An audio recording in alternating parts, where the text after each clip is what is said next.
ચોમાસાના સાર્વત્રિક વરસાદે સમગ્ર સૌરાષ્ટ્રને તરબોળ કરી દીધું છે, ત્યારે ભાવનગર જિલ્લાના તળાજા તાલુકામાં પણ છેલ્લા કેટલાક દિવસોથી સતત અને ભારે વરસાદ વરસી રહ્યો છે, જેના કારણે અનેક ગામોમાં જનજીવન પ્રભાવિત બન્યું છે। તળાજા તાલુકાના ગઢુલા ગામમાં ભારે વરસાદી તંત્ર વિકાસ કાર્યોની ગુણવત્તા સામે ગંભીર સવાલો પણ ઉભા કર્યા છે।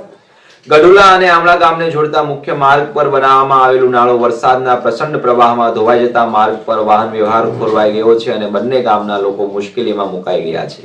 એક તરફ કુદરતના પ્રકોપ સામે સૌ કોઈ લાચાર છે, તો બીજી તરફ વરસાદી વિકાસ કાર્યની વાસ્તવિકતા પણ ઉજાગર કરી છે।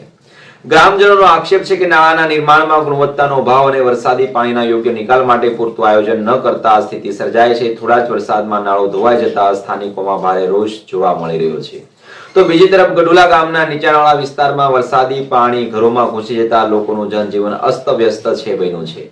ઘરમાં પાણી ભરાઈ જતા મહિલાઓ રસ્તા ઉપર ઉતરી આવી હતી અને તંત્ર સામે ઉગ્ર રોષ વ્યક્ત કર્યો હતો કે મહિલાઓએ જણાવ્યું કે વરસાદી પાણીનો નિકાલ માટે પૂરતી વ્યવસ્થા ન હોવાથી દર ચોમાસે આવી જ પરિસ્થિતિ સામનો કરવો પડે છે, છતાંય સમસ્યાનો કાયમી ઉકેલ લાવવામાં આવ્યો નથી। ત્યારે ગ્રામજનોએ તાત્કાલિક અસરથી માર્ગનું સમારકામ, પાણીના નિકાલની યોગ્ય વ્યવસ્થા અને જવાબદાર અધિકારીઓ સામે તપાસ કરીને જરૂરી કાર્યવાહી કરવાની માંગ ઉઠાવી છે। હવે વરસાદે સર્જેલી પરિસ્થિતિ વચ્ચે તંત્ર કેટલું ઝડપથી લોકોને રાહત પહોંચાડે છે અને વિકાસના કાર્ય અંગેના પ્રશ્નોના જવાબ આપે છે, તેના પર સૌની નજર મંડાઈ રહી છે। નમસ્કાર।